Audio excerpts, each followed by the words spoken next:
दोस्तों उत्तर प्रदेश के प्रयागराज से एक बहुत ही दिलचस्प मामला सामने आया है। यहाँ एक दरोगा साहब ने विधवा महिला के अंग से अंग सटाकर कई सालों तक मजा लिया। महिला सोच रही थी दरोगा साहिब मुझसे प्यार करते हैं, जल्दी ही मुझे दुल्हनिया बनाकर अपने घर ले जाएंगे, लेकिन दरोगा साहब तो सिर्फ ऊपर ऊपर से मजा लेना चाहते थे। जब महिला ने दरोगा से शादी करने का दबाव बनाया तो दरोगा जी ने मना कर दिया, जिस कारण महिला का दिल टूट गया। उसने दरोगा जी के घर के सामने जाकर नींद की बहुत सारी गोलियां खा ली। ये देखकर दरोगा जी घबरा गए, उन्होंने भी नींद की गोलियां खा ली, लेकिन वक्त रहते दोनों को अस्पताल पहुंचाया गया और दोनों की जान बच गई। जिसके बाद महिला फिर से पुलिस स्टेशन पहुंची और दरोगा जी से शादी नहीं करने पर उनके खिलाफ कार्रवाई करने की मांग करने लगी। पुलिस अब आरोपी दरोगा के खिलाफ कार्यवाही करने की तैयारी कर रही है, लेकिन समझने वाली बात यह है कि इस पूरे प्रकरण में ज्यादा गलती किसकी है और कार्यवाही किसके ऊपर होनी चाहिए। दोस्तों प्रयागराज की रहने वाली सुधा अग्रवाल का पति 3 बच्चों और पत्नी को छोड़कर स्वर्ग सिधार गया। उसने इंश्योरेंस करा रखा था, जिस वजह से महिला को कई बार पुलिस स्टेशन जाना पड़ा। इस दौरान पुलिस कांस्टेबल श्यामलाल ने महिला की काफी मदद की। श्यामलाल नया भर्ती हुआ था, उसकी स्लिम बॉडी देखकर महिला उस पर फिदा हो गई। एक दिन महिला ने बेटे का बर्थडे होने की बात कहकर श्यामलाल को शाम को घर बुला लिया। श्यामलाल जैसे ही घर के अंदर पहुंचा तो वहाँ गाना बज रहा था। बच्चे घर पर मौजूद नहीं थे, बेड पर गुलाब के ताजे फूल बिखरे हुए थे। श्यामलाल ने पानी पिया और पूछा बच्चे कहाँ हैं? तो महिला उसके गोद में बैठते हुए बोली, अब इतने भी नादान मत बनो, मैंने नेहा कक्कड़ का गाना यूं ही नहीं चलाया है।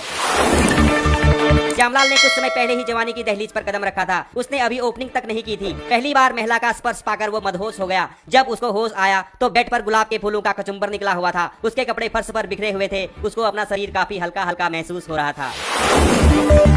दोस्तों एक बार अवैध संबंध बन गए तो ये सिलसिला लगातार चलता रहा। कुछ महीनों बाद श्यामलाल को लगा कि उसने अब बहुत मजा ले लिया है, अब उसे महिला के साथ संबंध खत्म कर देने चाहिए, लेकिन अब तक उसे ठुकाई करने की लत लग चुकी थी। वो चाहकर भी महिला से दूर नहीं हो पा रहा था। इसी दौरान श्यामलाल का प्रमोशन हो गया और वो सिपाही से दरोगा बन गया। अपने पद की गरिमा को बनाए रखने के लिए दरोगा श्यामलाल महिला से दूरी बनाने लगा। महिला समझ गई कि मुर्गा हाथ से निकल रहा है, वो शादी के लिए जिद करने लगी तो दरोगा साहब ने मना कर दिया, जिसके बाद महिला ने दरोगा के किराए के कमरे में जाकर जहर खा लिया। ये देखकर दरोगा साहब बहुत घबरा गए, उन्होंने भी जहर खा लिया, हालांकि दोनों की जान बच गई।